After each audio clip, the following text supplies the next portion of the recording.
So the first thing I thought I would do is I would ask you a question, which feels like quite a negative question, but I'll ask a positive thing in a minute. I kind of wanted to go here first.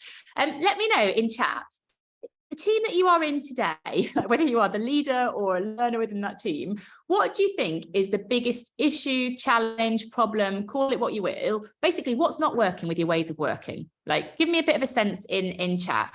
Is it, I don't know, is there some kind of disconnection going on? Is there a lot of duplication? Give me a bit of sense. So Kat says lack of ownership and autonomy. That's really interesting. I'm just admitting people here.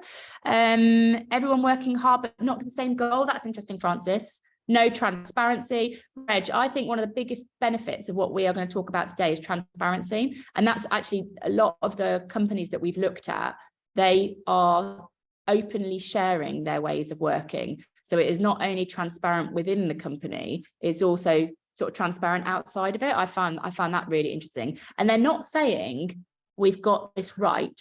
They're just saying we've got it right now, and we're kind of evolving it as we go. I quite like that. That's interesting, Corinne. Lots of chat, but updates get lost. Yeah, Sarah and I have started, like I was over there yesterday, and we were talking about something we're doing in our team meeting in a couple of weeks about good growth, and I was like, right, I'm going to make notes, because otherwise Sarah and I have all these discussions and all these ideas, and then we just forget about it, and we're like, just like not a great use of time, is it? Scott, remote work is an engagement as a team. So how do you make a team feel like a team? So you can sort of optimize the individual, but does that actually mean we're working better together? I think there's a really interesting questions for teams to be talking about. Jen says we've been trying to have a finished, polished way of working instead of a start and iterating from that. Yeah, I think this is where like 70% is good enough. Like, work out what ways of working means to you. We've got some headings that we think should be included, but you might have other stuff. Get like just more than halfway there, and then get it out there so people can talk about it, work out what's missing. If it's perfect, by the time you've got it perfect, it'll have changed. Dorota, siloed working, a lack of resource, Lim being pulled in too many directions, which tends to mean a team hasn't worked on their priorities. You know, if you're being pulled in too many directions, it's because collectively we haven't gone, well, these are the 4 things that matter most as well as the business. Yeah, Caroline, mixed messages, productivity, very MS team space, which isn't allowing us to connect as a team, Christine says. So obviously quite a few challenges. And I think I was trying to think in my head, do I think that this is worse because of like post-pandemic stuff? I think the pandemic has brought a lot of benefits to the way that we work, like a bit more freedom, a bit more autonomy, a bit more choice in how we work, rather than being forced into one version of what work can look like. But I think with that choice has come some confusion, you know, and I think the risk as well is that our ways of working have become a bit more transactional, because, you know, the ways that we're communicating. So I think it has presented my own perspective. I don't know if you've got thoughts, but I think it has brought lots of benefits. But I think the reason we need to relook at our ways of working is because if we don't address this, I think we can fall into transactional ways of working with duplication and disconnection is my kind of view. Any other thoughts from you on that? Sam says, I've created a presentation I shall be doing to my colleagues at our next team brief, which I believe will be the end of this month, based on the More About Me tool. Oh, brilliant. Oh, that's great, Sam. So the More About Me tool is a tool to help you sort of talk about values without talking about values. Really good way of creating more connection in your team. If you want to talk about values by talking about values, we have a brand new toolkit on amazingif.com. It's really good. Like the team that have been working on it are here now. So like, well done to, I think Ali has been leading on that in the team. Brand new tool on values, really, really good on Amazing If toolkit. So would recommend it, complete aside. But it is actually quite an important part of ways of working, is to know what work is meaningful and motivating to people, and values can help with that. One of the points that we made on the podcast is the difference between policy and principles, and this was something that got flagged to me by a brilliant person called Jodie Lowe way back before the pandemic, because Money Supermarket, which Jodie worked for, were doing some brilliant stuff on flexible working, and I was like, oh, talk to me about your policy. I used to run this network called the New Work Network, and so I was trying to gather all these insights from different companies, and I was like, Jodie, talk to me about the policy. And she was like, well, the first thing is, Helen, it's not a policy, it's more of a principle. Like, this isn't sort of a written down set of rules, this is a way that we approach flexible working that people can discuss and interpret. And I do think as we talk about ways of working, I'm not sure just sticking it in a document and saying it's done is the right approach. I think these are maybe documented principles, but that are open to discussion, is my kind of personal perspective. Farzana says, likes the distinction. Yeah, I would almost talk to your team about and have a discussion. Does our ways of working feel more like principles that are open for us to talk about, or policies that we all have to adhere to? And I think if it feels like a policy that everyone has to adhere to, you're potentially taking away some of that autonomy that's really important to people and their motivation. Lucy says, needs to be space for ways of working to grow organically. Yeah, absolutely. This stuff is changing all the time. So some examples that you can go and look at after today, and we can, I can find you links to this stuff if it's really useful for you, but or you can just Google it. I often look at Atlassian. I think Atlassian have got really progressive ways of working, and they document it in a really helpful way. So they basically have playbooks for everything. So they have their ways of working document, and then they have playbooks for like how you talk about strengths in teams. Really, really, really useful, and like all free. Atlassian get my vote. Sarah's vote goes to PostHog and Oyster. Both of their ways of workings have been put onto Notion, which seems to be quite a good iterative space for these companies that are being really transparent with their ways of working. So if you want to learn a bit more from organizations who are doing this well, they are 3 sources that we would suggest that you have a look at. I wasn't sure if you've got any more ideas. I remember I asked this question once, and somebody pointed me in the direction of Jellyfish, which Rob Pierre runs as a really good example. And that was super helpful, led to us connecting with Rob and all kinds of things that were really useful. But have you got any other examples, organizations that you think have got progressive ways of working and have also maybe shared them transparently so we can have a look at them? Valve, Claire, I'm not aware of Valve. This is why this community is brilliant, because you have all this insight, this collective brain that we've got in the PodPlus community. Well, I'll look at Valve because I don't even know what Valve do, if I'm honest, Claire. So I will have a look. Gainsight. Oh, Steve, this is great. Who else, everybody? Got Valve, Gainsight. Sarah sent me loads of links this morning.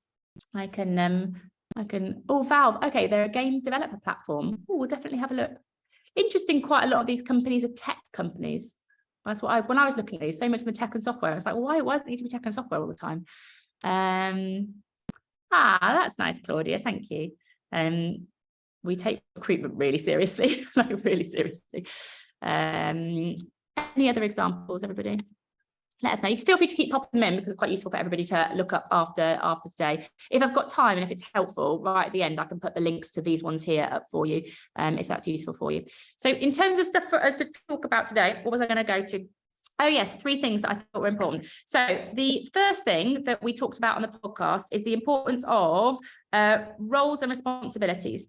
So making sure that in your ways of working, you've got the team feels like there is clarity on kind of who does what and why and how. So your ways of working, whether it is a discussion or a document, and I think that is a choice for you to make, like, do we just discuss these things so that we've all got clarity, or actually are we going to document them? I personally think it's helpful to document them, because if your team is changing, if you've got new people coming in, then, discussions can sort of, everyone's interpretation could be slightly different. But if it's documented, even though that document can change, it's kind of an easy place for someone to start. So your choice, discussion or document. I think documenting and it evolves is important, but roles and responsibilities we think is an area that's definitely important. So who does what, when, where, why, how, all that kind of thing. The reason this is important is so that you remove duplication, so too many people doing the same thing, and that you also can spot points of connection.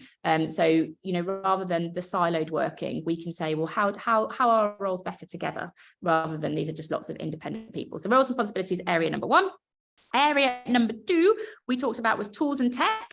I think this is increasingly important now, because if you don't talk about what tools and tech we use as a team, the risk is it all creates quite a lot of confusion. You've got 20 different tools, everyone's using WhatsApp over here and Microsoft Teams here, and someone set up a rogue Slack channel, and it just wastes loads of time and it creates loads of frustration. So a conversation about tools and tech, really important. It was so embarrassing. So my husband works in IT, and I was listening to the podcast last night to try and summarize some stuff to talk to you. And he said to me, I can't listen to this. He says it's like listening to Top Gear and watching somebody talk about how to use a gear stick or something. So I think he knows an awful lot about tools and tech, and he found mine and Sarah's rather simplistic discussion about tech, I think, quite frustrating. So apologies if you are also a tech expert and you found that frustrating.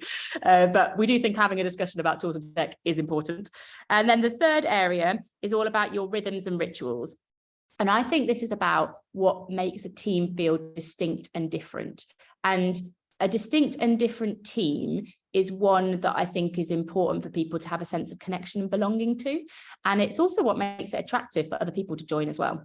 Why is this team different to any team I've ever been in before? What do we do that other people can learn from? And almost like, I think having rhythms and rituals also makes a team bond and belong and create a sense of pride. And that's why that stuff's important. I think the thing that sits over all of this, though, is a shared sense of purpose. So that kind of is fundamental. These are like the building blocks, but ultimately you have to have, like, what is this team here to do in order for us to be able to define the rhythms, the rituals, the tools and techs and the rituals and that we need to have. So what is this team here to do is sort of the headline message for everything. What I thought I would do, having asked you what your team might need to improve on, is I thought we would do a little bit of voting. Let me make it anonymous. On what do you think your team does brilliantly at the moment? Of these three areas, which one do you think your team does best? So if you can vote with the star, and new people, I'll tell you how to do that in a second. But the team that you're in today, which of these three areas do you think you do best? Have you got brilliant rhythms and rituals, like stuff that feels distinct and different? Have you had a good conversation about tools and tech? Have you got very clear roles and responsibilities that have been discussed and agreed as a team? Give us a star on the screen. Let us know what's working well. Everyone that's thinking, what are you doing with these stars on the screen? Do not worry. Go to the top of your Zoom, find view options, click on that, and then go annotate, and then go stamp, and then go star. Sarah's put that in chat. So it's view options at the top, and then annotate, and then stamp, and then star, and you'll find these stars. Sophia, I will add you on there. You can have a red star. That's just for Sophia there. So what is this telling us, everybody? What are we doing well? Looks like rhythms and rituals seems to be the area. Farzana says we do tools and tech quite well, and we need to work on roles and responsibilities more.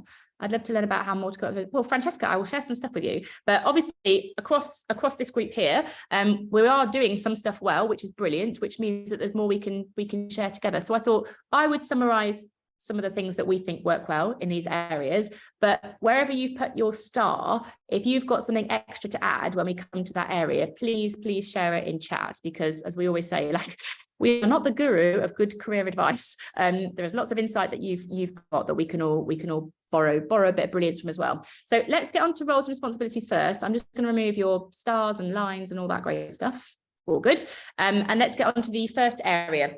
So I think there are some good questions for you to either reflect on for yourself or ask in a team on all of these areas. So for roles and responsibilities, I think, like, do we all know what each other does? Like, do we all know the detail of what's sort of in our roles? And if people have a clear and confident yes, that's a good thing. But if it's like to be honest, I don't really understand much about that role, it's not about judging someone. It's just about like understanding, well, how do you do that? And why do you do it like that? And like, how does that connect to the vision? It's those sorts of conversations are important, as well as roles and responsibilities. How decisions get made is important in this stuff too.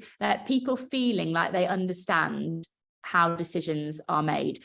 If they don't, we're going against that transparency thing. If people feel like it's made on people's whims, or it's emotional, or it's inconsistent, it doesn't really help people to feel kind of clear about a team's way of working. So agreeing, how decisions are made, so people are aware of that, is quite an important part of roles and responsibility.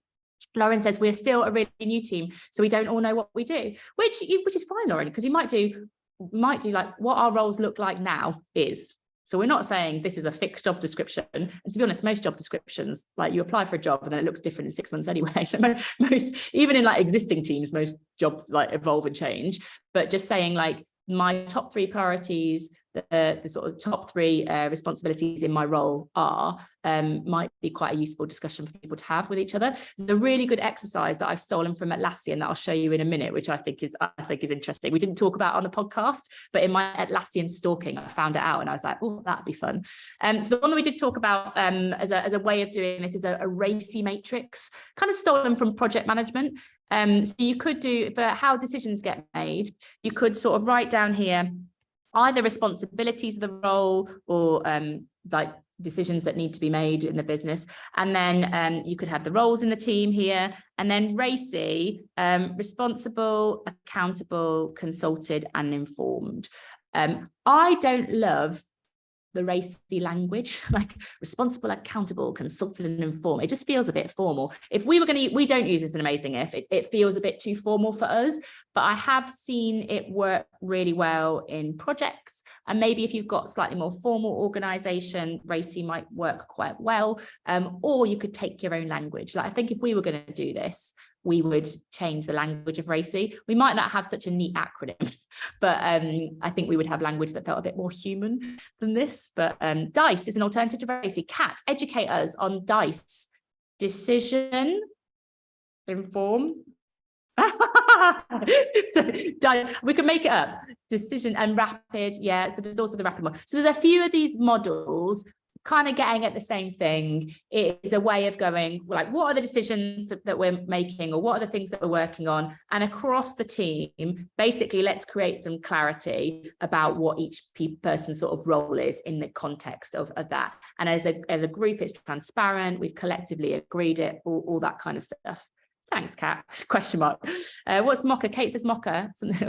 I love that we've got all these acronyms. We can't quite remember them. There's some kind of acronym. If you want to get away from that acronym, this is the one I found on Atlassian that I thought was good. So you take the team's roles here, and again, there's a playbook on Atlassian about how you do this. So you take the team's roles. Let me get my pen back. So like team lead, copywriter, blah, blah, blah. And then you give the team a pack of Post-it notes, and you could do this just as effectively virtually on like Miro or Mural. For each role, basically the team put like what they think that job does, and then you write what you think that job does, and then you discuss the difference. Okay, we're not trying to create like some big mean debate. It's just a discussion about the difference, like, oh, I didn't know that you did that and that and that, and is it right that it sits with that person, or does that feel like that should be a collective responsibility? That's the type of discussions you're having.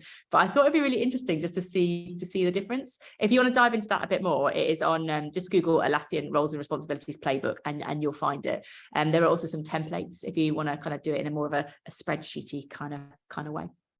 The other thing that I did when I was at Microsoft, because I had a team that felt a bit siloed, I think Dorota, you said about this, a team that felt a little bit siloed in terms of how they were working, was I wanted them to see how interdependent they really were.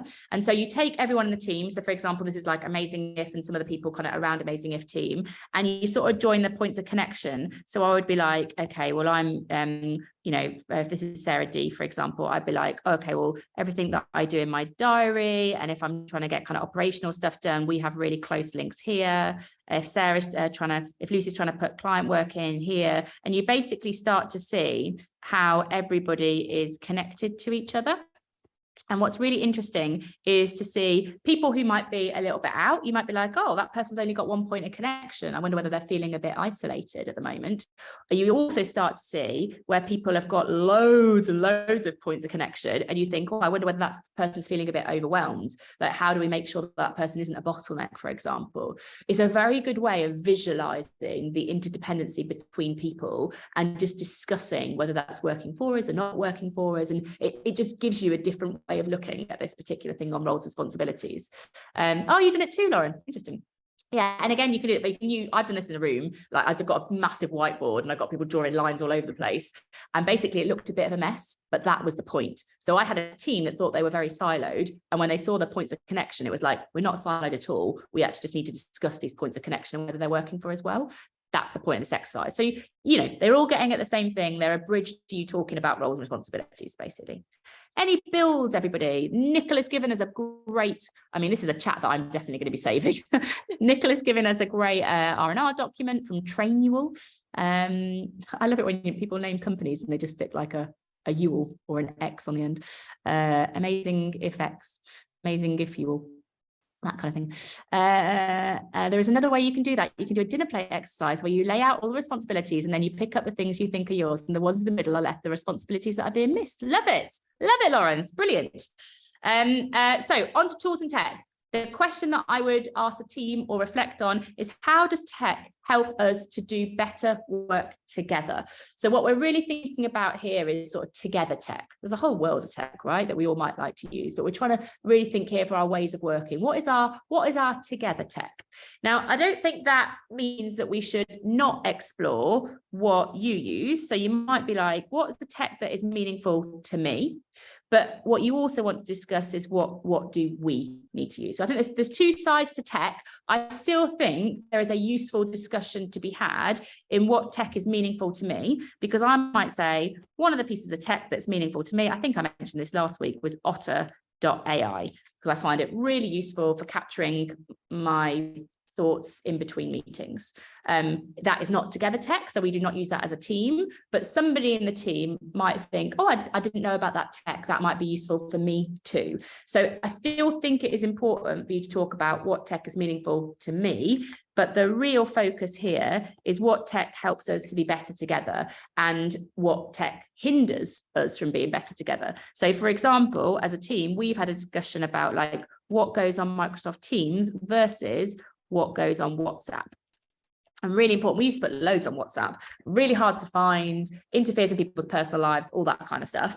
Actually, now we try to keep as much as we can on Microsoft Teams and have as many people as possible in the channels, and they can mute them or whatever they want. But that's how we tried to be more transparent, make sure people are updated. When it was on email and when it was on WhatsApp, lots of stuff was getting missed. Microsoft Teams has been a lot easier for us. You know, everyone has their own platforms that work for them. It's more the discussion that you have about tools and tech that's most important. So like I say, we is the collective decision, what's our together tech, but I still think there is value in talking about what tech works for you.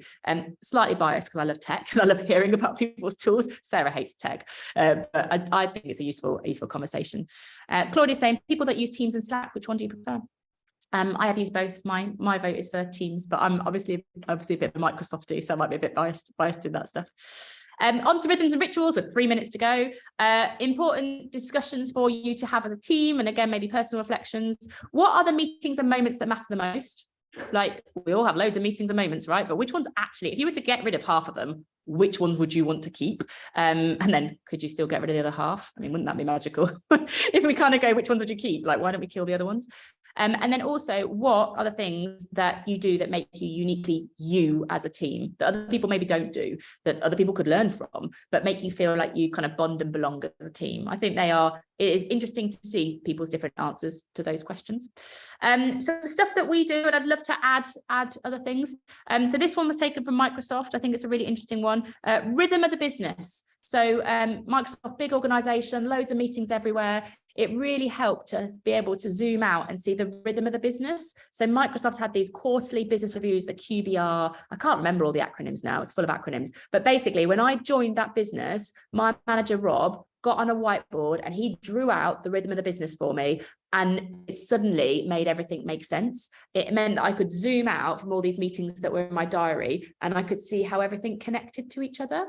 So maybe could you, on a slide, or could you draw, like, what is the rhythm of your business for your team? Moments that matter. And kind of, again, that discussion as a team. We also have, like, part of our kind of rituals, we have mistake moments. That's quite a thing in Amazing If, where everyone shares mistake moments on our channel. We also have win of the week. Every Friday, everyone in our organization writes down one win they've had that week. That's one of our kind of rituals as a team. Hoxby Collective, an organization that I have kind of been part of in the past, have, like, view from your desks. That's an entirely remote team. And what they do on their Slack channel is people kind of in the week, they do view from their desk, and you see, you know, where people are working all over the world. And it just feels like you get to see more of someone's life behind the screen, which again is quite important for bonds and belonging. What else do you do? I'd also love some tips on how to revive a coffee and cake. I mean, just give it a go. I reckon you could do that, coffee and cake. I was in a meeting, actually, a London Business Forum. Some of you may or may not know about it. run by a great guy called Brendan. And in his meetings, he always has like, show is your pet.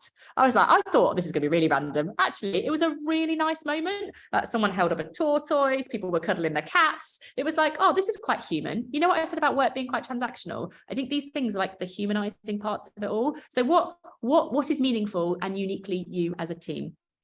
We are at time, everybody. I hope that's been a helpful summary of the podcast episode. As ever, Podmail comes out every Tuesday. Get all the resources in one place. You can sign up for it on the website. All the episodes come with pod sheets, so you can talk about it in teams and just reflect on it for yourself and hopefully take some action with all of this stuff.